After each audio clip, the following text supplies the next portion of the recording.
Welcome to exam for defence warrior. मैं विशाल एक बार फिर से स्वागत करता हूं आप सभी का इंग्लिश ग्रामर की। जैसे कि आप सभी लोग जानते हैं इंग्लिश ग्रामर की आज आपकी क्लास है और जो आपका सेशन है कल सेशन इस आपका स्टार्ट होने वाला था। क्लास नंबर भी आपने 01 देखा था, लेकिन उसमें सबसे बड़ी एरर ये आ गई थी, कुछ टेक्निकल इशू ऊपर से हो गया था। हम उसमें कुछ नहीं कर सकते, ऊपर से कुछ टेक्निकल इशू हो गया था, लेकिन आप लोग काफ़ी देर तक क्लास में बने रहे थे, काफ़ी अच्छे तरीके से आपने डील किया और कोई भी ऐसा नेगेटिव कमेंट नहीं आया जिससे किसी को भी दिक्कत हो। लेकिन एक दो बार ऐसा हो जाता है स्टार्टिंग में, जैसा कि आज भी ये कुछ ना कुछ ऐसी प्रॉब्लम चल रही है, लेकिन इसी पे हमारी सारी टीम भी वर्क कर रही है। ऊपर से जो यूट्यूब जिस पे आप अपनी क्लासेस देख रहे हो ना, इससे ही ऊपर से ये प्रॉब्लम आ गई है, तो इसमें भी आपको कोई परेशान होने की जरूरत नहीं, क्योंकि नेक्स्ट टाइम से अपनी जब भी क्लास होगी तो ऐसी परेशानियों का सामना आपको दोबारा नहीं करना पड़ेगा।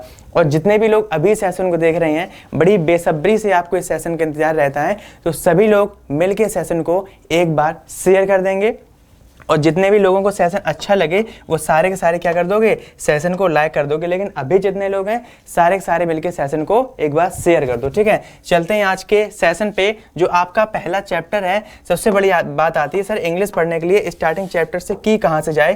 तो जो पहला चैप्टर आपका आता है वो आता है आपका पार्ट्स ऑफ स्पीच। मतलब जितना भी पूरा का पूरा सेंटेंस होता है, कुछ भी उठा लो, वो सेंटेंस किससे बना होता है, कोई भी सेंटेंस उठा लो वो सारा का सारा किससे, आपके पार्ट्स ऑफ स्पीच से। यहाँ पे स्पीच का मतलब समझते हैं, स्पीच का मतलब होता है जैसे कि आपका सैनिक स्कूल, मिलिट्री स्कूल, एक नवोदय स्कूल, जैसे कोई आपकी ये बात लिखी है तो इसमें बीच में क्या आई, कभी कभार इस सेंटेंस में नहीं आई है, अदर सेंटेंस में एग्जेक्टिव आ गया, नाउन आ गया, वर्ब आ गई, प्रेपोजिशन आ गई, कंजंक्शन आ गए, तो ये सारे के सारे क्या कहलाते हैं, पार्ट्स ऑफ स्पीच। इससे डायरेक्टली क्वेश्चन जो आपका एक नंबर का क्वेश्चन आपके सेशन से पूछ लिया जाता है। क्लास 6 वालों के लिए ये बात आप एक बार नोट कर लें, क्लास 6 और क्लास 9 ये दोनों में आपके चैप्टर हम पढ़ाएंगे, ठीक है। तो अगर क्लास 6 की बात की जाए, इसमें जो पार्ट्स ऑफ स्पीच के क्वेश्चन होते हैं, कोई ना कोई आपको एग्जाम्पल या तो नाउन का दे दिया जाएगा और आपसे ये पूछ लिया जाएगा कि इस नाउन का एग्जेक्टिव क्या बनेगा। तो इसी के अनुसार जितना भी पूरा सिलेबस आपका है, स्टार्टिंग जो इंग्लिश ग्रामर की होती है, ग्रामर की, वो पार्ट्स ऑफ स्पीच से होती है, ठीक है। तो चलते हैं आपके पहले सेशन पे। और सारे के सारे एक बात याद रखना कि जितने भी कुछ लोग ऐसे होंगे सर आप बिल्कुल ही बेसिक लेके चल रहे हो, तो अगर क्लास 6 की बात की जाए तो बिल्कुल ही क्या होता है, बेसिक होता है। और बहुत से लोग इसमें क्या होते हैं, सबको नॉलेज भी होती है और बहुत से आप में से ऐसे होंगे जिनको काफ़ी कम नॉलेज होगी। तो बस याद रखना, लैपटॉप हो, मोबाइल हो या फिर डेस्कटॉप हो, किसी भी चीज़ पे क्लास 6 के या क्लास 9 के एवरीबॉडी जितने भी लोग क्लास लेते हैं, मोबाइल से कुछ भी चीज़ हो उचित दूरी बनाए रखें। वहाँ उन बच्चों के पेरेंट्स जो होते हैं, माँ बाप होते हैं, उनसे मेरी विनम्र विनती है हाथ जोड़ के कि वो क्या करें, अपने अपने छोटे छोटे बच्चों के साथ जब वो क्लास को अटेंड करवाएं तो एक गार्जियंस क्या होना चाहिए, उनके पास होना चाहिए, कोई ना कोई एक व्यक्ति उनके पास होना चाहिए जिसको इस चीज़ की नॉलेज हो। क्लास लेने के बाद प्रॉपर तरीके से वो आपको गाइडेंस दे, जितना हम दे सकते हैं यहाँ पे उतना आपको देंगे। उसके बाद जो हक बनता है आपके मम्मी और पापा का बनता है कि वो आप लोग, मम्मी हो गए, पापा होंगे, बड़ा भाई हो गया, बहन हो गई, किसी ना किसी से आप सपोर्ट ले सकते हैं, ठीक है। जब आप एग्जाम देते हैं ये सोचते हैं ना मुझको सब आता है, लेकिन जब आप एग्जाम देते हो या किसी क्वेश्चंस का आंसर हमने इसमें बताया हो और आपने उसको ध्यान से ना पढ़ा हो, तो एग्जाम में क्या होता है, बड़े जो जैसे काफ़ी आपसे उम्र से जो आगे लोग होते हैं ना, जो कंपटीशन का एग्जाम देते हैं, उनके साथ क्या होता है या आपके साथ जो होने वाला है क्या होता है, क्वेश्चंस तो एग्जाम में आया, उसका आंसर भी पता है, लेकिन क्या हो जाता है, मतलब टीचर भी आपको ब्लैक बोर्ड पे दिखता है, हम भी दिखते हैं, ब्लैक बोर्ड भी, व्हाइट बोर्ड भी आपके सामने अवेलेबल होता है, लेकिन उस पर जो क्वेश्चन लिखा होता है वो आपको प्रॉपर तरीके से नहीं दिखता। कि भाई वो क्यों नहीं दिखता, क्योंकि आप क्या कर रहे हो, अपने एग्जामिनेशन में बैठे हो, कुछ समझ नहीं आता कि इसका आंसर होगा क्या, उसी के अकॉर्डिंग सारी चीज़ें लिखी तो रहती हैं लेकिन धुंधली लिखी रहती हैं, ठीक है। इसीलिए कहा जाता है कि जब भी क्लास कितनी भी बेसिक हो, कितनी भी एडवांस हो, सबको बारीकी तरीके से आपको समझना चाहिए, ठीक है। तो बिल्कुल छोटी से छोटी नॉलेज सब लोग साथ में लेके चलेंगे और अपने जो आपके माँ बाप होते हैं उनका सपना पूरा करने के लिए, जैसा कि आप सभी लोग जानते हो अपने देश की प्रकृति कैसी होती है, इसकी रक्षा करने के लिए हिमालय होता है, बॉर्डर सिक्योरिटी फोर्स होता है, बीएसएफ होती है, आईटीबीपी होती है। ये सारे के सारे अपने क्या होते हैं, अपने देश की सीमाओं पे बने होते हैं। जैसे बॉर्डर रोड ऑर्गेनाइजेशन जो बीआरओ होता है वो इनका रोड का निर्माण करता है। यहाँ पे भी क्या होते हैं, सिक्योरिटी फोर्स तैनात होते हैं। आपकी इंडियन एयरफोर्स देख लो, इंडियन आर्मी देख लो, इंडियन नेवी देख लो। आप में से बहुत से बच्चों का ये क्या होगा, सपना होगा कि हम कुछ ऐसा करें। इनमें आप सिपाही सैनिक बन सकते हो। इसके अलावा बहुत से बच्चों के मन में होगा कि मुझको कर्नल बनना है, जनरल बनना है, चीफ ऑफ द स्टाफ बनना है, सब बनना है। तो वो किसके अंतर्गत, आप सीडीएस या एनडीए इन दोनों की तरफ जाके क्या कर सकते हो, अपना जीवन पूरी तरीके से बदल सकते हो। और अभी से स्टार्टिंग करोगे तभी ऐसा पॉसिबल होता है। जैसा कि आप सभी लोग जानते होंगे, आपके मम्मी पापा, बहुत से आपके ऐसे लोग होंगे जो जिसके पापा क्या होंगे, फार्मर होंगे, एक किसान होंगे। तो आपको उनको देख के लगता नहीं है कि आगे चल के हम कुछ ऐसा करें जो हमारे माँ बाप को आगे चल के ऐसा ना करना पड़े। लगता तो सभी को ना, बहुत से लोगों की मम्मी जो होती है ना, तो वो भी क्या करती हैं, किसान होती हैं, जिसको आप कह सकते हो किसनई जो करती हैं, किसान करते हैं, किसान लोगों में शामिल हो जाते हैं। सब लोग क्या करते हैं, मिलकर किसनई करते हैं, किसान का काम करते हैं। तो उसी से रिलेटेड होता है कि सपने जल्द से जल्द अपने पूरे करो ताकि आपके माँ बाप को भी आप पे गर्व हो। ठीक है, अपनी देश की अगर संस्कृति की बात कर ली जाए, यहाँ पे भी सारा का सारा सिक्योरिटी फोर्स क्या रहता है, अवेलेबल रहता है इसकी रक्षा करने के लिए। समझ रही हो ना, इसकी रक्षा करने के लिए। उसके बाद जो बात आती है आपकी इस टाइम की जो नॉलेज की, वह आप किसने 6 या 9 क्लास में पढ़ते होगे। जो स्पेशल क्लास ये चल रही है वो तो क्लास 6 की चल रही है। आपकी जो अभी एज चल रही है वो सब कुछ क्या चल रही है, समझने के लिए चल रही है। समझ रहे हो ना, मासूम से आप लोग होते हो, लेकिन प्रॉपर तरीके से आपको पढ़ना चाहिए और कुछ नहीं करना चाहिए। ठीक है, उसके बाद अगर आगे की बात करते हैं अपने चैप्टर्स की, बस ऐसे ही सारे मिलके इकट्ठे होके पढ़ते रहो, मोबाइल से उचित दूरी बनाए रखो। अब चलते हैं, आपने इतनी सेशन हमने इसलिए स्टार्टिंग में बात करते हैं कि आपको कुछ लगे, आपको अपने लक्ष्य के प्रति कुछ ना कुछ याद रहे। ठीक है, तो चलते हैं अपने सेशन पे। आज का सेशन स्टार्ट करते हैं, है कि आपने सेशन पे, ठीक है, प्रॉपर तरीके से जो स्टार्ट लेसन हुआ है वो आपका हुआ है पार्ट्स ऑफ स्पीच। इसकी अगर डेफिनेशन की बात की जाए, जो हम आपको पहले ही बता चुके हैं, अ पार्ट ऑफ स्पीच ये इंग्लिश वालों के लिए है। बायलिंगुअल आपका इंग्लिश और हिंदी दोनों में पेपर दिया जाएगा, जिससे कोई प्रॉब्लम नहीं होगी। A parts of speech is just the name given to a word based on the job that it does in a sentence. मतलब जो सेंटेंस में जितने भी वर्ड्स होते हैं वो सारे के सारे किसी ना किसी काम के प्रति वहां पे ऐड होते हैं, जिसको आप जॉब कह सकते हैं, क्या वहां पे ये काम कर रहे हैं। जैसे कि अगर हिंदी की बात की जाए, शब्द भेद की परिभाषा। अगर पार्ट्स ऑफ स्पीच की बात की जाए तो इसका अर्थ क्या होता है, शब्द भेद। इसका अर्थ क्या होता है, शब्द भेद। स्टार्टिंग करते हैं हिंदी वालों के लिए। अंग्रेजी में जितने भी शब्द हैं, इंग्लिश ग्रामर के जितने भी शब्द हैं, उसमें क्या है, उन सभी को वाक्यों में उनके प्रयोग के आधार पे, जैसे इसमें दिया गया था ना जॉब के आधार पे, उसी के अनुसार वाक्यों में उनके प्रयोग के आधार पर 8 भागों में विभाजित किया गया है या फिर बांटा गया है। मतलब जो भी जितनी भी चीज़ों से आपका सेंटेंस मिलके बना होता है, उनको प्रॉपर तरीके से 8 भागों में बांटा गया है। ठीक है, जिसे क्या कहते हैं, पार्ट्स ऑफ स्पीच या फिर शब्द भेद कहते हैं। इतनी बात समझ में आई। उसके बाद अगले पे चलते हैं कि अब पार्ट्स ऑफ स्पीच तो हमने सर बात समझ ली कि ये होती हैं। ठीक है, अगले बात करते हैं कि पार्ट्स ऑफ स्पीच स्टार्टिंग कहाँ से होती है और जो 8 प्रकार की होती हैं वो 8 प्रकार होते कौन से हैं। ठीक है, 8 प्रकार जो होते हैं, सबसे बड़ी बात याद रखना, जैसे कि आपका लेसन के बाद इसके बाद ही स्टार्टिंग होगी, बट एक बात समझ लो, नाउन हो गया, प्रोनाउन हो गया, कंजंक्शन हो गए, प्रेपोजिशन हो गई, एडजेक्टिव हो गया, वर्ब हो गई या फिर आपका एडवर्ब हो गई, ये सारे के सारे आते हैं। नाउन की अगर बात की जाए स्टार्टिंग में, तो जितने भी चीज़ें आपको आपके स्क्रीन पे दिख रही हैं, वह जहाँ पे आप बैठे हो, आपके पास मोबाइल होगा, पानी की बोतल होगी, पेन होगा, पेंसिल होगी, कॉपी होगी, मम्मी पापा होंगे, मतलब जितने भी आपके पास चीज़ें दिख रही होगी, सारी की सारी क्या है, नाउन है। आप अगर कहीं जगह बैठे होगे, आप भी एक क्या हो, एक प्रकार का नाउन हो। कहीं पे घड़ी टंगी होगी या फिर रखी होगी, वो भी क्या होती है, नाउन होती है। किस प्रकार में इसमें ऐड किया, मतलब नाउन तो होती है, लेकिन इन दिनों के बीच में जैसे आपका ये रखी किस पे है, ये एक तरीके की आपकी टेबल है, इसके ऊपर रखी है। इसके ऊपर के अर्थ में किसके पर पे रखी है ना, किसके ऊपर रखी है, आपके टेबल के ऊपर घड़ी रखी है, तो किसका किस प्रेपोजिशन जिसको कहते हैं उसमें ऑन का प्रयोग हो जाता है। ऑन का मतलब क्या होता है, पर के अर्थ में ये ऑन हो गया। लेकिन अगर यहाँ पे घड़ी की बात की जाए, जिसको इंग्लिश में क्या कहते हो, वॉच कहते हो, तो ये क्या है, एक नाउन है। अगर इसी घड़ी का हम नाम रखते हैं तो ये क्या बन जाएगा, प्रॉपर नाउन बन जाएगा। अगर इसी घड़ी में जैसे आपको कोई सेंटेंस स्टार्ट आपसे किया गया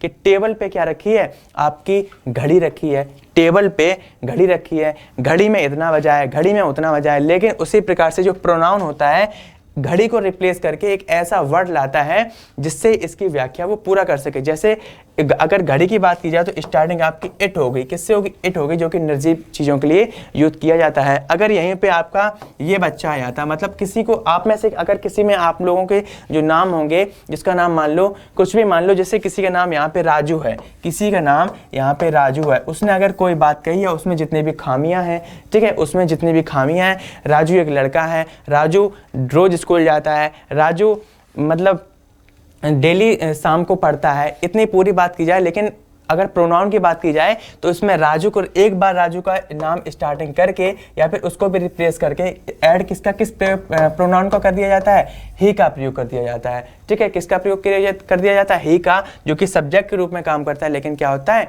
प्रोनाउन। स्टार्टिंग अगर की जाती है सेंटेंस से स्टार्टिंग की, तो आप अगली स्क्रीन पे वो देखेंगे। स्टार्टिंग होती है आपकी पार्ट्स ऑफ स्पीच से, स्टार्टिंग होती है आपकी पार्ट्स ऑफ स्पीच से। उसके बाद अगला आपको देखेंगे एक बार स्क्रीन पे, जो पहला होता है वो होता है आपका नाउन।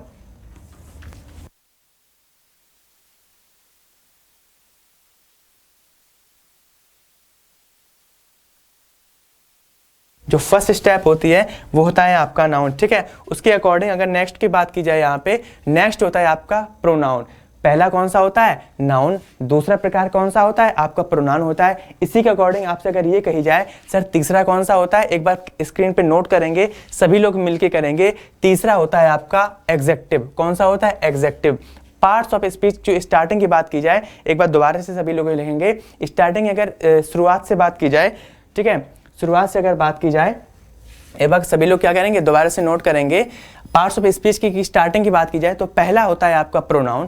क्या कौन सा होता है, क्या नाम, सॉरी, नाउन होता है, जिसको आप हिंदी में क्या कहते हो, संज्ञा कहते हो। अगर नेक्स्ट की बात की जाए वो होता है आपका प्रोनाउन। क्या होता है, प्रोनाउन, जिसको आप हिंदी में क्या कहते हो, सर्वनाम कहते हो। पहला नाउन, दूसरा प्रोनाउन संज्ञा, क्या नाम, संज्ञा, और दूसरा सर्वनाम। तीसरे की अगर बात की जाए उसको क्या कहा जाता है, अगर तीसरे की बात की जाए उसको एग्जेक्टिव कहते हैं। क्या कहते हैं, एग्जेक्टिव, मतलब विशेषण, जो क्या करता है, किसी भी वाक्य में उस वाक्य की, उस वर्ड की, पर्टिकुलर एक वर्ड की, वो वर्ड्स होते कैसे हैं, नाउन हो या प्रोनाउन हो, इन शब्दों की क्या करता है, एक विशेषता बताता है कि ये क्या करने वाले हैं। ठीक है, अगर नेक्स्ट की बात की जाए, आपका आता है क्रिया। क्या कहता है, क्रिया। क्रिया को भी 2-3 भागों में आपके हिसाब से बांटा गया है। ठीक है, उसके अकॉर्डिंग अगर नेक्स्ट की बात की जाए, भाग, इसके वर्ब के भाग तो काफ़ी होते हैं, लेकिन एक्सिलरी और मेन वर्ब 2 प्रयोग से आपके जो एग्जाम आते हैं उसमें ये पूछी जाती है। नेक्स्ट अगर बात की जाए उसको आप कहते हो एडवर्ब। एडवर्ब का काम क्या होता है, नाउन प्रोनाउन के अलावा क्या करती है, वर्ब की बात की जाए, एग्जेक्टिव की बात की जाए, या स्वयं को क्या करती है, क्वालिफाई करती है। स्वयं की व्यवस्था बताने के लिए एडवर्ब मतलब क्रिया विशेषण का प्रयोग होता है। अगर नेक्स्ट की बात की जाए 6वें नंबर की, तो आती है आपकी प्रेपोजिशन। जैसे कि हमने टेबल और घड़ी का एग्जांपल दिया था, उसको क्या कहते हो, संबंध सूचक अवयव। मतलब उस घड़ी और उस टेबल के बीच में जो संबंध है उसको व्यक्त करने के लिए, या फिर कोई अदर चीज ले लो, या फिर कोई अदर चीज ले लो, सभी में संबंध व्यक्त करने के लिए प्रेपोजिशन का प्रयोग किया जाता है। ठीक है, अगले की बात की जाए 7वें नंबर की, तो होता है कंजंक्शन। और कंजंक्शन का जो हिंदी मीनिंग होती है वो होती है समुच्चय बोधक। क्या होती है, समुच्चय बोधक। समुच्चय बोधक का मतलब कोई भी चीज़ अगर स्टार्टिंग की जाए, अगर मान लो ये हमने बोतल ली, क्या ली, ये हमने बोतल ली और यहाँ पे पेन रख दिया, इन दोनों को जोड़ने के लिए क्या करोगे, या तो वहाँ पे 2 चीज़ें रखी हैं, कौन कौन सी, बोतल और पेन, और की इंग्लिश क्या बनाओगे, या तो और बनाओगे या तो एंड कर दोगे। भाई राम एंड श्याम, राम को किससे जोड़ा गया, देखना है ध्यान से, जो आपका राम है उसको किससे जोड़ा गया, जैसे मान लो यहाँ पे सीता से जोड़ा गया। किससे, सीता से जोड़ा गया। तो यहाँ पे राम सीता कर तो सकते हो, बट इनको जोड़ने के लिए सेंटेंस में किसका प्रयोग कर दिया जाता है, राम एंड सीता, या फिर कर दिया जाता है राम और सीता। और जितने भी बीच में ऐड चीजें होती हैं, जितनी भी ये बीच में चीजें ऐड होती हैं, कहाँ पे, इन दोनों नाउन, सब्जेक्ट किसी भी चीज़ में जो सेंटेंस को जोड़ने का काम करती हैं उसको हम क्या कह देते हैं, आपका कंजंक्शन। उसको क्या कह देते हैं हम लोग, कंजंक्शन। और कंजंक्शन की हिंदी क्या होती है, समुच्चय बोधक। इतनी बात समझ में आई। मतलब सेंटेंस को जोड़ने का, किसी भी दो चीज़ें जो अलग अलग होती हैं उनको जोड़ने का काम किसका होता है, आपका कंजंक्शन का। ठीक है, इतनी बात समझ में आई। जिसको भी और इसके अलावा कोई दिक्कत हो तो बिल्कुल भी परेशान या टेंशन मत लेना, क्योंकि जो अपना सिलेबस स्टार्ट होगा सारे के सारे उसमें डिस्क्राइब हो जाएंगे। ये तो सिर्फ एक पार्ट्स ऑफ स्पीच की स्टार्टिंग है। अगर अगले की बात की जाए, जो सबसे लास्ट में आपका आता है, सबसे लास्ट में आता है वो है आपका इंटरजेक्शन। जैसे विस्मयादि बोधक, मतलब कहीं पे रोना चिल्लाना या कोई चीज़ महसूस करना, उसमें किसके अंतर्गत आते हैं, ये इंटरजेक्शन के अंतर्गत। ठीक है, अब चलते हैं अपने स्टार्टिंग में सेशन की। जो पहला आपका होता है, क्या होता है, नाउन। नाउन की हिंदी क्या होती है, अगर बात की जाए किसकी, नाउन की हिंदी की, तो नाउन की हिंदी क्या होती है, नाउन की हिंदी होती है आपकी संज्ञा। ठीक है, किसी भी व्यक्ति, वस्तु, स्थान, जानवर। ठीक है, किसी भी व्यक्ति, वस्तु, स्थान, जानवर, विचार, भाव इत्यादि को क्या कहते हैं, नाउन कहते हैं। जैसे कि हमने आपको पहले ही बताया था, किसी भी व्यक्ति, आप हो गए, मम्मी पापा हो गए, दादा दादी होंगे, मामा मामी हो गए, कोई भी हो गए, सारे के सारे व्यक्ति ले लो। वस्तुओं की बात की जाए, दुनिया में जितने भी वस्तुएं हैं सारी ऐड कर लो। स्थान की बात की जाए, चाहे वो दिल्ली हो, बम्बई हो, आगरा हो, यहाँ जिस गाँव में आप, जिस शहर में जहाँ भी रह रहे हो उस शहर का नाम हो या फिर स्थान हो, जानवर हो। अगर विचार की बात की जाए, जो आपके मन में आइडियाज़ आते हैं, कौन से विचार को इंग्लिश में क्या कहते हैं, आइडियाज़ आते हैं, या जो आपकी थिंक होती है, सोचने की क्षमता होती है। उसके अगर बात की जाए भाव की, उसके बाद इन सभी को किस में रखा जाता है, इन सभी को क्या कहते हैं, नाउन कहते हैं। अब बात आती है इंग्लिश वालों के लिए, तो आ नाउन डिनोट। ठीक है, नाउन क्या कहता है, a noun denotes the name of person, animal, place, thing, state, feeling और एन आइडियाज। ठीक है, फीलिंग का मतलब यहाँ पे क्या है, जो आपके अंदर विचार आते हैं, भाव आते हैं। ठीक है, उसको क्या देते हो, फीलिंग कहते हो। और सबसे शॉर्ट में अगर कोई आपसे पूछे, सबसे शॉर्ट में आपकी डेफिनेशन होते क्या है नाउन की, तो याद रखना, noun is a naming word. किसी भी चीज का उस क्या कर देते हो, नामकरण कर देते हो, तो क्या बन जाता है, आपका नाउन बन जाता है। जब आप पैदा हुए थे तब क्या कहा, मतलब तब तो एक तरीके से आप नाउन ही थे, लेकिन कौन से नाउन, कॉमन नाउन थे। लेकिन अगर ये कह दिया जाए, आपका नामकरण कर दिया जाए, क्या कर दिया जाए, नामकरण कर दिया जाए, रहोगे तो भी नाउन, लेकिन कौन से बन जाओगे, प्रॉपर नाउन बन जाओगे। मान लो आपका नाम क्या रख दिया गया, राम रख दिया गया, आपका नाम क्या कर दिया गया, राम रख दिया गया, तो आपका नामकरण हो गया, मतलब आप एक प्रॉपर नाउन बन चुके हैं। यहीं पे जैसे कंप्यूटर की बात की जाए, ये क्या है, नाउन। अगर यहीं पे इस नाउन का, इस कंप्यूटर का, किसी भी कंप्यूटर का नाम रख दिया जाए तो किस में बदल जाएगा, प्रॉपर में। यहाँ पे अगर गोवा की बात की जाए, तो गोवा एक सिटी का नाम है, स्थान है, तो वो क्या है, गोवा, ये भी क्या है, नाउन है। ऑनेस्टी क्या है, अगर यहाँ पे ऑनेस्टी की बात की जाए, मतलब जो उसकी ईमानदारी है, भाई ईमानदारी को आप देख तो सकते नहीं हो, महसूस तो कर ही सकते हो ना विचार भाव से, तो ये क्या है, आपकी ऑनेस्टी हो गई। हैप्पीनेस, मतलब जो उसकी खुशी है, उसकी अगर बात की जाए वो भी आप महसूस कर सकते हो। चाइल्डहुड की बात की जाए, जो उसका बचपना होता है, जितनी भी चीज़ें होती हैं वो सारी सारी किसके अंतर्गत आती हैं, आपके नाउन के अंतर्गत आती हैं। तो मेरे हिसाब से आप पूरी की पूरी नाउन की बात समझ गए होंगे। इतनी बात सभी को समझ में आई।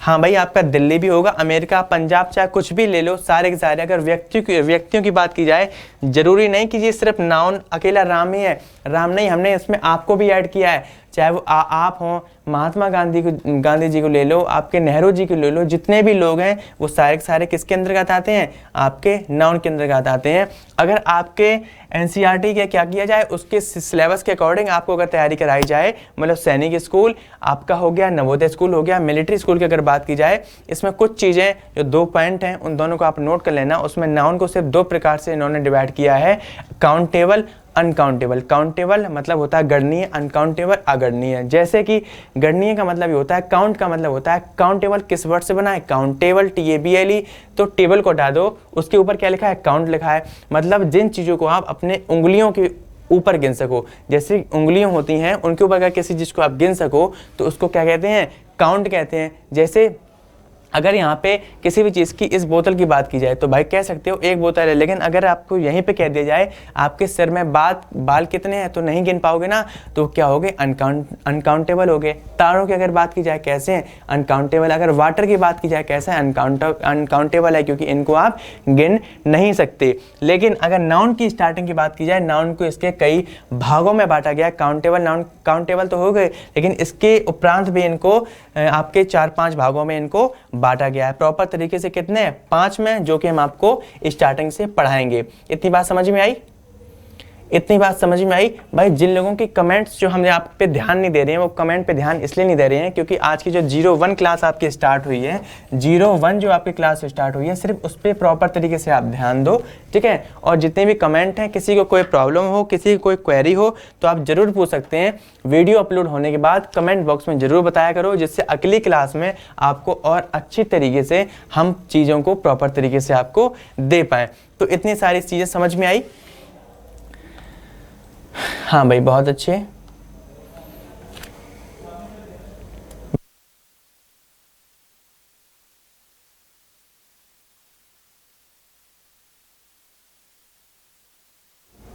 ठीक है, इतनी बात समझ में आई।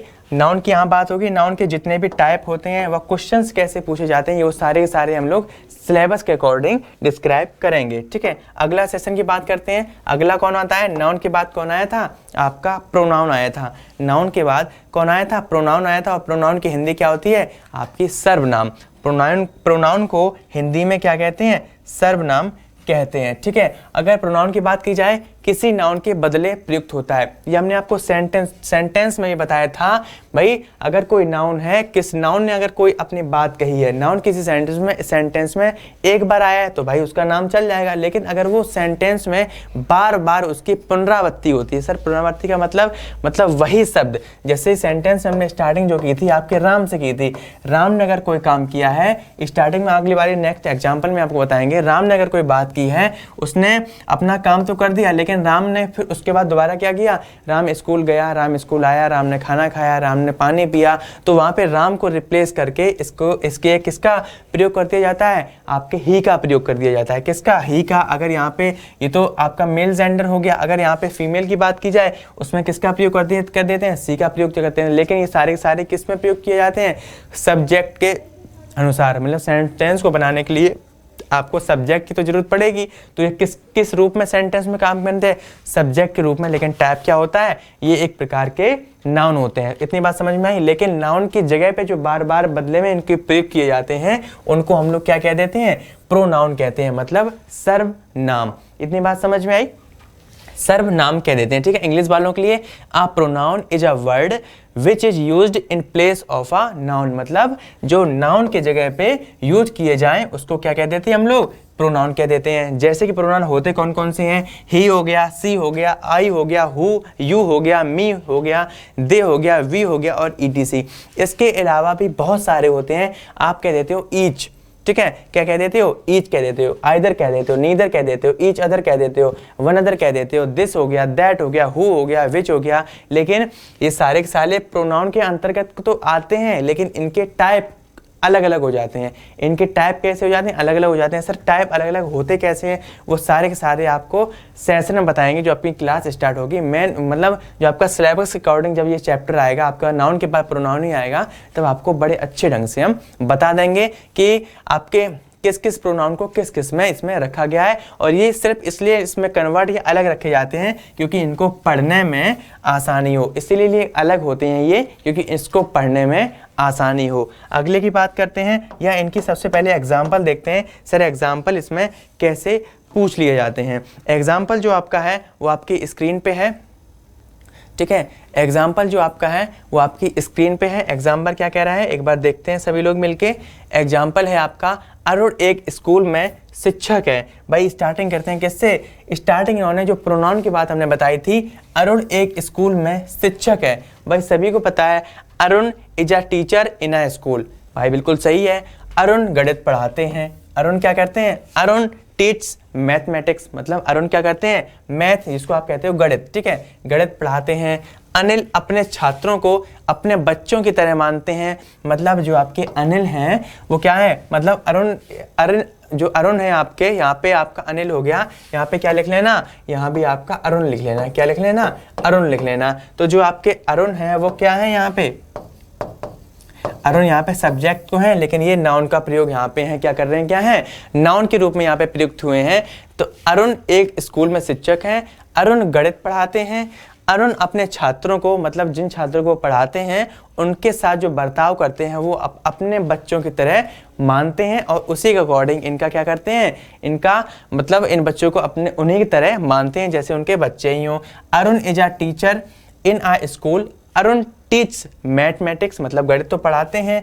Arun treats his students like his children, मतलब जैसे उनके बच्चे, जैसे वो अपने बच्चों को मानते हैं ऐसे वो किनको मानते हैं, आपके जो इनके शिक्षक होते हैं उनको उसी के अकॉर्डिंग मानते हैं। अब इसमें सबसे बड़ी बात आई होगी, सर इसमें सेंटेंस में एरर क्या है या फिर क्यों ये आपने दिखाया है। तो याद रखना, जो अरुण यहाँ पे बार बार प्रयुक्त हुआ है, क्या हुआ है, अरुण यहाँ पे बार बार प्रयुक्त हुआ है। इन्हीं को रिप्लेस करने के लिए जिस वर्ड्स का प्रयोग किया जाए उसको क्या कहते हैं, सर्वनाम या फिर आपका प्रोनाउन कहते हैं। क्या कहते हैं, सर्वनाम या आपका प्रोनाउन कहते हैं। जैसे कि सर यूज करके दिखाओ, तो स्टार्टिंग देख लो, अरुण एक स्कूल में शिक्षक है, अरुण एक स्कूल में शिक्षक है, वह गणित पढ़ाते हैं। जब यहाँ पे क्या आया, वह आ गया, वह की इंग्लिश क्या लिखोगे, ही लिखोगे, ठीक है, क्या लिखोगे, ही लिखोगे। वह गणित पढ़ाते हैं, वह अपने छात्रों को अपने बच्चों की तरह मानते हैं। जब आप जब पैसेज सॉल्व करोगे, जो आपका पैसेज आता है कॉम्प्रहेंशन जिसको कहते हो, उसमें भी आपको इस टाइप की चीज़ें पढ़ने के लिए मिल जाएंगी। तो वह अपने छात्रों को अपने बच्चों की तरह मानते हैं। इतनी बात समझ में आई, ठीक है। Arun is a teacher in a school, इतनी बात तो आपने देखी होगी। लेकिन ही टीच, क्या हुआ यहाँ पे, एड प्रोनाउन के रूप में he teach mathematics, he teach mathematics, he teach his student like his children. यहाँ पे पजेसिव केस का यूज हुआ है, किसका, हिज का। हिज का मतलब एक नॉर्मल भाषा में समझो, ही का जो वर्ड होता है अपने के साथ अंग्रेजी के लिए, अपनों छात्रों को अपने बच्चों की तरह मानते हैं। ही की अपने के साथ जो इंग्लिश यूज की जाती है उसको कहते हैं हिज, मतलब पजेसिव केस का प्रयोग किया जाता है। भाई सर पजेसिव केस क्या होता है, तो ये भी आपके सेंटेंस में आगे वाले जब चैप्टर आप लोग प्रोनाउन पढ़ाएंगे तो उसमें सीधा सीधा आपको पता चल जाएगा, क्योंकि बहुत लेंथी है, इससे बढ़िया तो चैप्टर ही पढ़ लेंगे। तो एक छोटे छोटे जो आपके पार्ट्स ऑफ स्पीच के अंतर्गत आते हैं, सिर्फ उनको समझने की अभी यूज करेंगे उसके, क्योंकि अगर हमने आपको पढ़ा भी दिया तो उसके बाद क्या होगा, आपका चैप्टर छूट जाएगा। ये तो गलत है ना, पहले पार्ट्स ऑफ स्पीच समझो, उसके बाद इसी से रिलेटिव आपका नाउन, प्रोनाउन, एडजेक्टिव, जितने भी चीजें होती हैं, पार्ट्स होते हैं, वो सारे सारे ऐड हो जाएंगे, ठीक है। अगले सेशन पे देखते हैं अगला क्या है। इंग्लिश की अगर यहाँ बात की जाए, इंग्लिश तो हमने आपको खैर बता दी, अगले की बात की जाए, अगला आपका है एग्जेक्टिव। अगला क्या है, एग्जेक्टिव, जिसको क्या कहते हो, विशेषण कहते हो, मतलब जो क्या करे, नाउन और प्रोनाउन की विशेषता बताए। हिंदी देखते हैं, जो संज्ञा मतलब नाउन, सर्वनाम मतलब प्रोनाउन की विशेषता बताता है। मतलब ये जो वर्ड होता है जब ये यूज होता है तो ये क्या करता है, दो चीजों को क्वालिफाई या उनकी विशेषता बताता है। कौन कौन सी, an adjective in a word that describe, मतलब जी दो चीजों की कौन कौन सी, डिस्क्राइब करना या क्वालिफाई करना सिनोनिम एक दूसरे के हैं। अ नाउन और प्रोनाउन इन अ सेंटेंस, मतलब जो सेंटेंस में दो चीजें प्रयुक्त हुई हैं, या तो नाउन हुआ होगा या तो प्रोनाउन हुआ होगा। सर कैसे नाउन और प्रोनाउन यूज हुआ हो, मतलब यहाँ पे देख नहीं रहे हो, अरुण है नाउन है, प्रोनाउन के रूप में इसको फिर किसका प्रयोग किया गया, ही का प्रयोग किया गया। मतलब इन दोनों में से किसी की भी या इन दोनों की विशेषता बताने के लिए जिस वर्ड्स का या जो इसकी विशेषता बताता है उसको क्या कहा जाता है, विशेषण किया जाता है, मतलब आपका एडजेक्टिव। एडजेक्टिव नहीं होगा, याद रखना प्रोनाउंसिएशन जो उसका होता है वो क्या होता है, एडजेक्टिव। क्या होता है, एडजेक्टिव दैट डिस्क्राइब और क्वालिफाई नाउन और प्रोनाउन इन अ सेंटेंस। इतनी बात समझ में आई। स्टार्टिंग देखते हैं सर ये होते कैसे हैं। जैसे आपने कहा कोई बुरा है, तो अगर इसमें आपने बुरा कहा है मतलब आपका बैड है, तो ये क्या हो गया, यहाँ पे इसका प्रयोग किसके रूप में हो गया, आपके एडजेक्टिव के प्रयोग में हो गया। कोई चीज किसी भी चीज के बारे में बताई होगी, वो वहां पे चीज कैसी होगी, अगर कोई लड़का होगा, Ram is a bad boy, अगर राम एक क्या है, बैड बॉय है, एक गंदा लड़का है, तो उसका इसने क्वालिफाई या फिर डिस्क्राइब या फिर विशेषता किसकी बताई, राम की बताई, तो राम वहाँ पे क्या हो गया, आपका नाउन हो गया। और अगर उसने जो बात की गई है मतलब वो बुरा है, तो उसकी एक विशेषता बताती, वो कैसा है, बुरा है। हॉट, अगर वाटर की बात की जाए, वाटर जैसे आपका गर्म है, पानी गर्म है, तो विशेषता किसकी बताएगी, पानी की बताएगी। नाउन तो है लेकिन कैसा, अनकाउंटेबल नाउन है, अगणनीय है, जिसको हाथ की उंगलियों पे नहीं गिना जा सकता। अगर लेजी की बात की जाए, ठीक है, ब्यूटीफुल की बात की जाए, लवली की बात की जाए, रेड की बात की जाए, ब्लू की बात की जाए, रंगों से समझ लो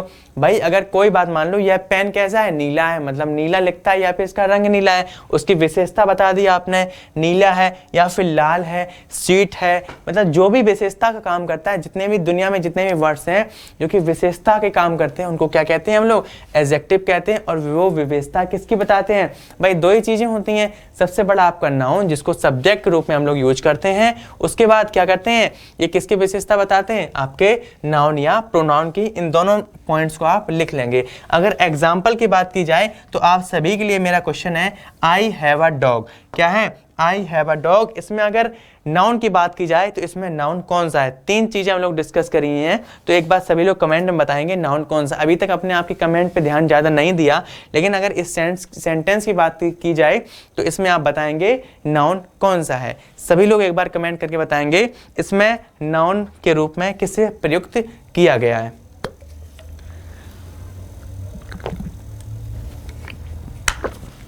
बिल्कुल नॉर्मल तरीके से, बिल्कुल वो जो हमने आपको स्टार्टिंग बात बताई थी, आपके जीरो से हीरो लेवल तक की जो हमने बात बताई थी उससे स्टार्टिंग करेंगे। बिल्कुल जो आपकी स्टार्टिंग होगी बिल्कुल जीरो से होगी, आपके बेसिक से होगी, और कहाँ तक जाएंगे हम लोग, हीरो तक जाएंगे। मतलब जो आपके आज के आपके कितने 74 दिन बने हैं मिलिट्री सैनिक स्कूल के एग्जाम के लिए, तो उसमें सभी लोग 74 दिन तक बिल्कुल अच्छे तरीके से हम लोग सेशन को कर लेंगे। और जितने भी क्वेश्चंस आपके नए नए आएंगे वो सारे के सारे क्वेश्चंस भी आपको प्रैक्टिस तौर पे बता दिए जाएंगे। इसका आंसर सभी का आ रहा है सर आई, कुछ लोगों का इसमें आंसर आया है डॉग, कुछ लोगों का इसमें आंसर आया है डॉग, ठीक है। अगर बात की जाए यहाँ पे आई हैव अ डॉग, मतलब उसके पास एक कुत्ता है, तो याद रखना इसमें नाउन कौन है, आपका आई है। इसमें नाउन कौन सा हो गया, आई है, ठीक है। अगर यहाँ पे बात की जाए सर इस सेंटेंस में आपका एडजेक्टिव कौन है, इस सेंटेंस में एडजेक्टिव कौन है, तो याद रखना रंगों की अगर बात की जाए जो हमने आपको ऊपर बताया था, यहाँ पे रेड है, ब्लू है, चाहे कोई भी दुनिया का रंग हो उसमें से इसमें यूज किया गया है आई हैव अ। भाई उसके पास कुत्ता तो है ही, लेकिन कैसा है, ब्लैक है, विशेषता बता दी, उसके पास जो कुत्ता है वो ब्लैक है, मतलब यहाँ पे जो ब्लैक का यूज किया गया है वो क्या है, आपका एडजेक्टिव है। अगर आपके ब्लैक की बात की जाए, ब्लैक डॉग है तो है कैसा, ब्लैक है, मतलब काला है, तो वो किसका यहाँ पे यूज कर रहा है, आपके एडजेक्टिव का। इतनी बात समझ में आई, इतनी बात समझ में आई। सारे के सारे रंग या फिर जितने भी दुनिया के जितने भी वर्ड्स हैं, ब्यूटीफुल से संबंधित हो, लवली से संबंधित हो, लेजी से संबंधित हो, हॉट से संबंधित हो, बैड से संबंधित हो, वीक से संबंधित हो, दुनिया में जितने भी ऐसे वर्ड्स होते हैं जो वर्ड्स की क्या करते हैं, उनको क्वालिफाई करते हैं, मतलब उनकी विशेषता बताते हैं, उनको हम क्या कह देते हैं, एडजेक्टिव कह देते हैं। इतनी बात समझ में आई। अगले की बात की जाए, अगला आपके सामने आता है वर्ब। अगले की अगर बात की जाए जिसको आप क्या कह देते हो, क्रिया कह देते हो, जिससे किसी कार्य, संबंध या अवस्था का बोध होता है। मतलब कार्य का संबंध या फिर अवस्था का संबंध, दुनिया मतलब जो चीजें होती हैं जैसे जिससे किसी कार्य का होने या ना होने, संबंध या अवस्था का बोध होता है, उसको वर्ब कहते हैं। A verb is a word which show an action, state, relation और पोजीशन, ठीक है। तो जैसे वो होते कौन कौन से हैं आपने सभी में देखा होगा, जैसे आपका एज हो गया, वर्ब के रूप में प्रयोग होती है, एम का प्रयोग हो गया, आर का हो गया, वाज का हो गया, वर का हो गया, हैव का हो गया, हैज का हो गया, हैड का हो गया, डिड का हो गया, डू हो गई, डू हो गई, डज हो गई। अगर अदर की बात की जाए, अगर यहाँ पे अदर की बात की जाए, जैसा आपका विल हो गया, सेल हो गया, वो सारे के सारे क्या हैं, आपकी क्रियाएं हैं। क्रियाओं में अगर बात की जाए, सर ये नहीं है क्या, यहाँ पे भाई ये भी होंगी, प्ले हो गया, राइट हो गया, वॉच हो गया, स्लीप हो गया, ये सारी की सारी किस में आ जाएंगी, ये सारी की सारी आपकी आ जाएंगी वर्ब में। वर्ब में अगर आपके अकॉर्डिंग चला जाए, उनको दो भागों में बांटा गया है। एक तो एक्सिलरी वर्ग जिसको कहते हो आप सहायक क्रिया के रूप में प्रयुक्त होती हैं, मतलब ये सारी की सारी क्या है, आपकी सहायक क्रिया के रूप में होती हैं। जैसे मतलब ही इज प्लेइंग, अगर सेंटेंस लिखा जाए आपका he is playing, he is playing अगर लिखा जाए मतलब खेल तो रहा है। यहाँ पे इसके बाद किसका प्रयोग हुआ, आपके ऑब्जेक्ट का प्रयोग हुआ, मतलब प्ले का यूज हुआ है, जिसमें क्या जुड़ा है, आईएनजी जुड़ी, इसकी अवस्था बता दी कि वो क्या कर रहा है, खेल रहा है। तो यहाँ पे जो इसका प्रयोग हुआ है वो किस लिए हुआ है, ये एक आपकी सहायक क्रिया के रूप में प्रयुक्त हुआ है। ये क्या कर रही है, उसके कार्य करने या ना करने की योग्यता बता रही है, संबंध अवस्था का पूरा विवरण दे रही है कि ये काम हुआ था तो कब हुआ था। लेकिन इसने इज और मतलब सब किसके वर्ब के रूप सहायक क्रिया के रूप में, वर्ब के रूप में किसको प्रयोग किया गया, इसको किया है, और आपके जो ऑब्जेक्ट है उसमें आईएनजी का प्रयोग कर दिया गया है। तो इससे क्या बोध हो रहा है कि ये काम हो रहा है, मतलब वो निरंतर खेल रहा है। एक्सिलरी वर्ब होगी, उसके बाद एक वर्ब होती है मेन वर्ब, मतलब मुख्य क्रिया के रूप में होती है। ये खुद को ही एक्सप्लेन कर देती है, जैसे आपकी प्ले हो गई, राइट हो गई, वॉच हो गई, ठीक है। ये सारी कैसी होती हैं, आपके साइन हो गई, जंप हो गई, क्राउड, रेड मतलब आपका रीड हो गया, ठीक है। ये सारी किसमें प्रयोग होती हैं, आपके मुख्य क्रिया के रूप में इनको सभी को यूज किया जाता है। इतनी बात समझ में आई, इतनी बात सभी को समझ में आई। तो ये सारी किसके अंतर्गत आती हैं, आपकी वर्ब होती हैं, ठीक है। अगला देखी जाए, अगले पे जो सेशन आता है उसमें क्या है, अगला है आपका एडवर्ब। अगला है आपका एडवर्ब, मतलब क्रिया विशेषण। इसका काम क्या होता है भाई, जैसा आपका अकेला वर्ब था उसका काम क्या था, क्रिया, मतलब दो प्रकार से प्रयोग की जाती है, आपके एक्सिलरी वर्ब के रूप में और मुख्य क्रिया के रूप में प्रयोग की जाती है। अगर यहाँ पे एडवर्ब की बात की जाए, क्रिया विशेषण मतलब ये क्या करती है, जो आपकी वर्ब है उसकी विशेषता, खुद की विशेषता और नाउन प्रोनाउन को छोड़कर ये सभी चीज़ों के क्या करती है, विशेषता बताती है, जिसको हम क्या कहते हैं, एडवर्ब कहते हैं। जैसे आपके मॉक टेस्ट में क्वेश्चन आया था, जिसका संबंध किससे था, एडवर्ब ऑफ मैनर से संबंधित है, जो कि सेंटेंस में सबसे लास्ट में यूज किया जाता है, उसी से संबंधित है आपका। तो वैसा शब्द जो किसी वर्ब, एडजेक्टिव या किसी दूसरे एडवर्ब की विशेषता बताता है उसे एडवर्ब कहते हैं। नॉर्मल भाषा में समझ गए होंगे, वैसा शब्द जो किसी वर्ब, एडजेक्टिव या किसी दूसरे एडवर्ब, मतलब खुद की ही बात कर रहा है कि विशेषता बतलाता है, उसे क्या कहते हैं, एडवर्ब कहते हैं।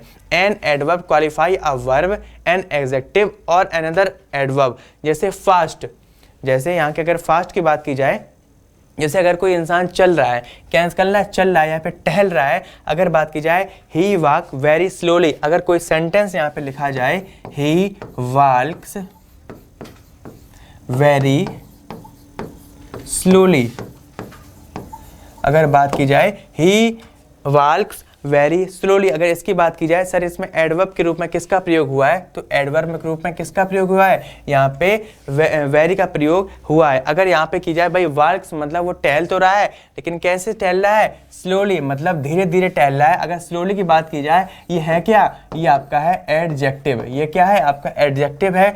और एडजेक्टिव को ही उसने क्वालिफाई करने के लिए वेरी का मतलब क्या इसमें ऐड कर दिया जाएगा, मतलब ये बहुत स्लो टहल रहा है, क्या कर रहा है, बहुत स्लो टहल रहा है। तो इसमें किसका प्रयोग हुआ है, वेरी का। तो ये वेरी यहाँ पे किसके लिए प्रयोग हुआ है, आपके एडवर्ब के रूप में। अगर यहाँ पे स्लोली की बात की जाए, तो स्लोली क्या है, आपका एडजेक्टिव है। अगर यहाँ पे वॉक्स की बात की जाए, तो ये क्या है, आपके मेन वर्ब के रूप में इसको प्रयोग किया गया है। समझ गई बात को, किसके रूप में, मेन वर्ब के रूप में किया गया है। और इससे ही पता चलता है कि ये काम कब किया गया है, वॉक्स का प्रयोग किया गया है, बहुत स्लोली टहल रहा है। तो इससे किसका प्रयोग होता है कि सेंटेंस किसमें है, आपके प्रेजेंट में है, सेंटेंस किसमें है, आपके प्रेजेंट में है। इतनी बात सभी को समझ में आई, इतनी बात सभी को समझ में आई। हाँ भाई, अगर किसी ये एग्जाम्पल दिया है, कहीं पे वेरी काइंड लिखा हो, तो काइंड यहाँ पे क्या हो जाएगा, आपका अर्थ तो होता है काइंड का, दयालु, और काइंड हो जाएगा आपका एडजेक्टिव। अगर यहाँ पे उससे पहले वेरी का प्रयोग जो हुआ है वो क्या हो जाएगा, आपका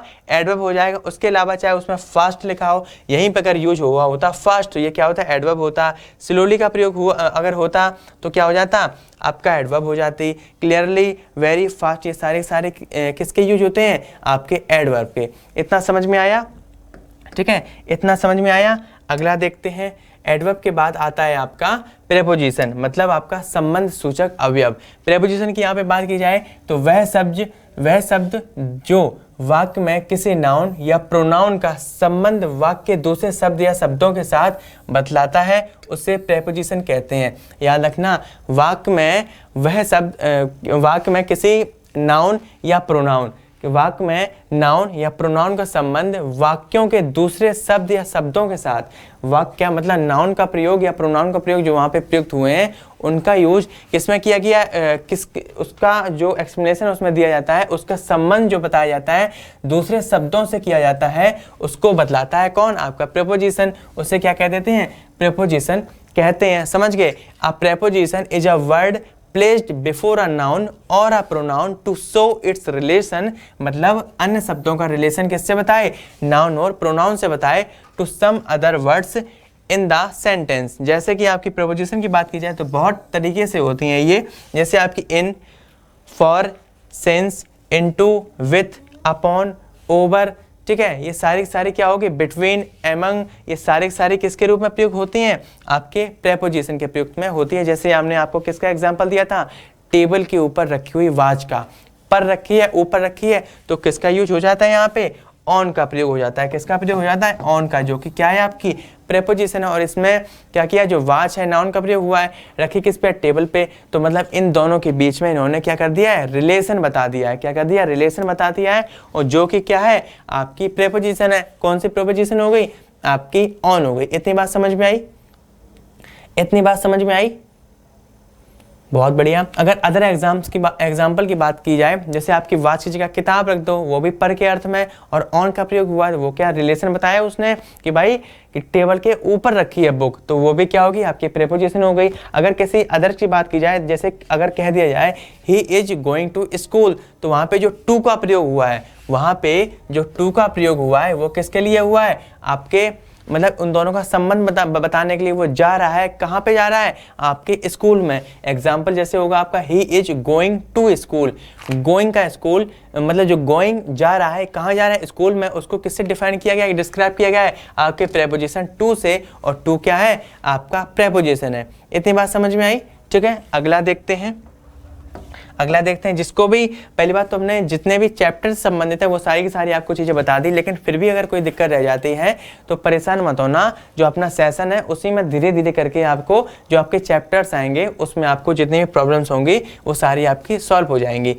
अगर बात की जाए यहाँ पे कंजंक्शन की, अगर यहाँ पे कंजंक्शन से स्टार्ट की जाए, कंजंक्शन को हम कहते हैं समुच्चय बोधक। जैसे हमने आपको पहले बताया था, कोई भी दो शब्द, कोई भी दो वर्ड्स, चाहे वो नाउन हो या प्रोनाउन हो या सेंटेंस हो, उसको जोड़ने का जो काम करता है उसको कहते हैं हम लोग कंजंक्शन या फिर समुच्चय बोधक। जैसे मतलब कोई दो चीज़ों को जोड़ते हैं, दो समुच्चय को जोड़ते हैं, वो क्या बन जाते हैं, समुच्चय बन जाते हैं। जैसे आपकी एक बोतल हो गई, ये पेन हो गया, इसको अगर इन समुच्चयों को जोड़ा जाए तो क्या कहोगे, संबंध, मतलब समुच्चय बोधक। और समुच्चय बोधक का जो अर्थ होता है उसमें कहा जाता है कंजंक्शन, मतलब इन दोनों चीज़ों को जोड़ने के लिए जिस वर्ड का यूज किया जाए उसको कहते हैं हम लोग कंजंक्शन, मतलब समुच्चय बोधक।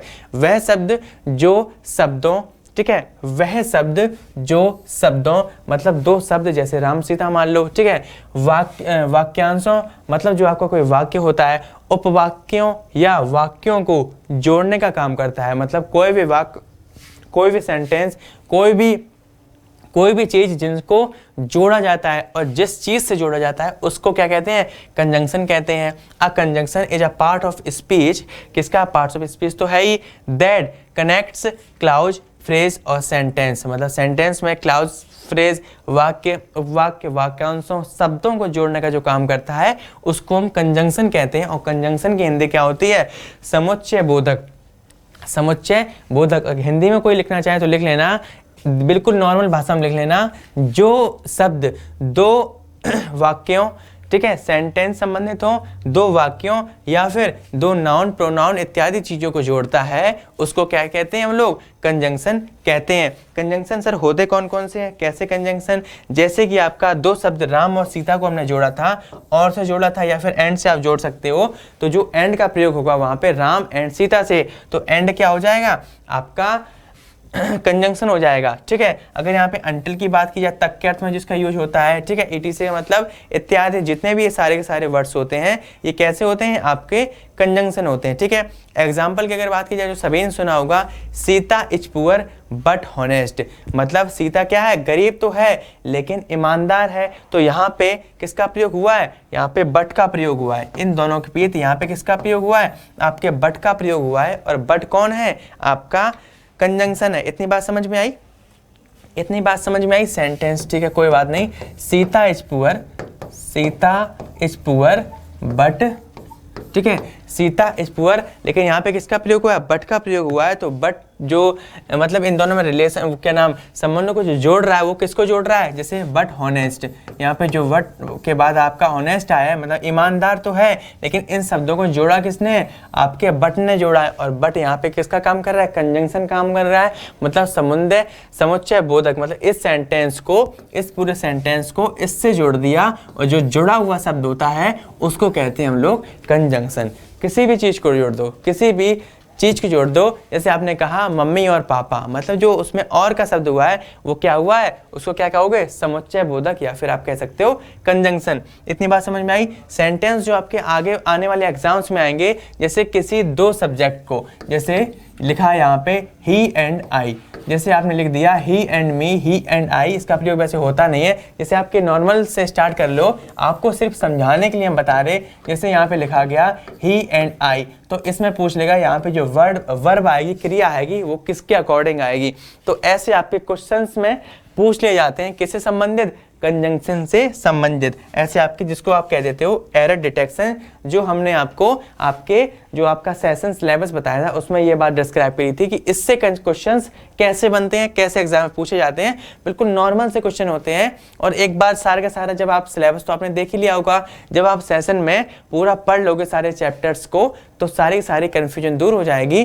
और प्रॉपर तरीके से अगर आपने स्टडी की होगी तो आपको 110% आप एग्जाम में क्वालिफाई हो जाएंगे। और सबसे लास्ट और जो आपका अंतिम होता है उसको कहा जाता है इंटरजेक्शन, मतलब विस्मयादि बोधक, मतलब वह शब्द जिससे आकस्मिक प्रसन्नता, ठीक है, जो अचानक क्या हो, आपकी प्रसन्नता हो, दुख व्यक्त हो, खुशी हो, आश्चर्य किसी बात का हो, या मन में कोई अन्य भाव व्यक्त होता है, उसे क्या कहते हैं, इंटरजेक्शन कहते हैं। जैसे इंग्लिश वालों के लिए an interjection is a part of speech used to express surprise, pain, pleasure, etc।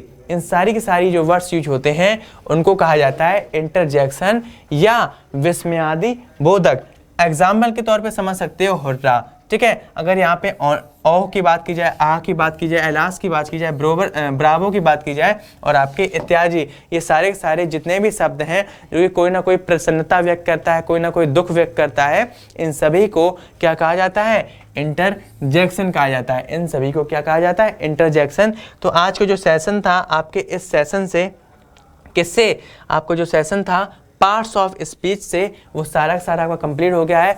जो जितने भी सेंटेंस होते हैं वो सारे सेंटेंस किससे, 8 चीज़ों से बनके होते हैं, जो आपको सारी की सारी हमने चीज़ें बता दी। इंटरजेक्शन हो गया, कंजंक्शन हो गया, आपका प्रेपोजिशन हो गई, एडवर्ब हो गया, एडजेक्टिव हो गया, नाउन हो गया, प्रोनाउन हो गया।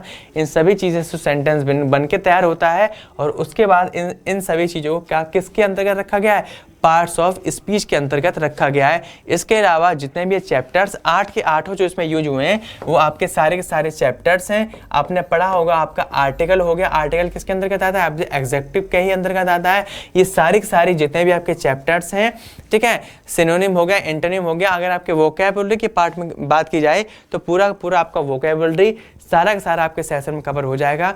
ऐसे ही अपने ऑन टाइम पे आते रहिए। शाम को आपकी 5 बजे आपकी क्लास होती है, और डेली आपकी कब तक, 3 दिन तक आपकी क्लास चला करेगी। उसके बाद यही इंग्लिश मतलब क्लास 9 वालों के लिए स्टार्ट हो जाएगी। मतलब अल्टरनेटिव के हिसाब से आपके लिए 3 दिन का सेशन चलता रहेगा, और ये सेशन बंद नहीं होगा। इसी के बाद आपकी, जैसे विजय सर आपको इंग्लिश वो मैथ पढ़ाते हैं या रीजनिंग पढ़ाते हैं। उसी के बाद जैसे आपके सागर सर है, मेरे जब 3 दिन पूरे हो जाएंगे तो सागर सर जब आपको आएंगे तो जीके, जीएस, साइंस वगैरह वो क्लियर करवाएंगे। ऐसे इस हिसाब से अगर देखा जाए तो डेली आपको क्या करना है, डेली आपको 2 घंटे देने हैं सिर्फ एग्जाम पर को, चाहे वो क्लास 6 की बात की जाए या क्लास 9 की बात की जाए। डेली की डेली लिए आपको किसको, अपने एग्जाम्पल को सिर्फ और सिर्फ 2-2 घंटे देने हैं। अल्टरनेटिव की बात की जाए तो जो मेरी और सागर सर की क्लास होगी वो अल्टरनेटिव होगी, मतलब जो आपके विजय सर हैं उनकी क्लास तो आपकी फिक्स है, मतलब जो आपको क्या पढ़ाएंगे, मैथ और रीजनिंग पढ़ाएंगे, उनका 1 घंटा फिक्स है। उसके आने वाले जो अगला घंटा होता है उसमें आपको हम पढ़ाएंगे, ठीक है, उसमें आपको हम पढ़ाएंगे आपकी इंग्लिश ग्रामर पढ़ाएंगे। उसके बाद जो नेक्स्ट आर होगा आपका, नेक्स्ट घंटा होगा, उसमें कुछ नहीं होगा, 2 घंटे तो पूरे हो गए। लेकिन सप्ताह के जो 3 अंतिम दिन होंगे उन 3 अंतिम दिनों में विजय सर तो आपको मैथ पढ़ाएंगे, लेकिन जो अंतिम 3 दिन होंगे उसमें आपको अगले घंटे जो होंगे उसमें 3 दिन लगातार आपको कौन पढ़ाएगा, सागर सर पढ़ाएंगे। उसके बाद जैसे ही आपका फिर वीक स्टार्ट होता है तो स्टार्टिंग में आपको फिर विजय सर पढ़ाएंगे, आपकी मैथ रीजनिंग लगातार चलती रहेगी। उसके बाद जो 3 दिन तक मेरी क्लास होगी इंग्लिश ग्रामर की होगी, और 3 दिन के बाद आखिरी जो सप्ताह होगा आज लास्ट तक उसमें कौन पढ़ाएगा, आपका सागर सर पढ़ाएंगे। इतनी बात समझ सभी को क्लियर हुई। और सभी लोग पता है, सभी लोगों की जुबान पे, क्योंकि जिस चीज़ की आप तैयारी कर रहे हो सभी लोगों की जुबान पे सिर्फ एक ही चीज़ होनी चाहिए, जय हिंद। ना कोई गुड मॉर्निंग ना गुड नाइट, किसी से कोई मतलब नहीं बनता, सिर्फ और सिर्फ जय हिंद। और ऐसे ही अपने सपनों को पूरा करते रहिए। और जो कल की प्रॉब्लम्स हुई थी उसमें भी आप परेशान मत होना, क्योंकि सबसे बड़ी अगर आप में या हम में कोई चीज़ देखी जाए या आपके आर्मी, इंडियन एयरफोर्स या इंडियन नेवी की बात की जाए, सबसे बड़ा जो मुद्दा होता है वो होता है आपकी टाइमिंग का। मतलब आपने जो टाइम दिया है कितनी आप टाइमिंग की कद्र करते हैं। तो अभी से अपने स्टार्टिंग से क्या करोगे, अपनी जो टाइमिंग होगी उसको ऑन टाइम पे सारा काम करने की कोशिश करोगे। और कल के लिए कोई भी कुछ नहीं कह सकता, क्योंकि कल ऊपर से जो आपका टेक्निकल इशू होता है इंटरनेट से संबंधित, उसमें प्रॉब्लम आ गई थी, इसलिए आपका ऐसी प्रॉब्लम का सामना करना पड़ा, जिससे आपकी इंग्लिश ग्रामर की जो लास्ट वाली और बाकी जितने भी सब्जेक्ट चलते हैं अदर कंपटीशन लेवल के लिए, उन सभी क्लासेस में ऐसी प्रॉब्लम आई थी। तो इसी के लिए बस ऐसे ही आप मतलब जितना भी आप सेटअप यूज करते हो, चाहे वो आपका लैपटॉप हो, मोबाइल हो या फिर आपका कंप्यूटर हो, तो कंप्यूटर से छोटे बच्चे हो आप, तो एक बार क्या किया करो, सेटअप से उचित दूरी बना के आप अपनी तैयारी करते रहो। इसी के साथ जय हिंद, जय एग्जामपुर, कल विजय एग्जामपुर। जय हिंद, जय भारत।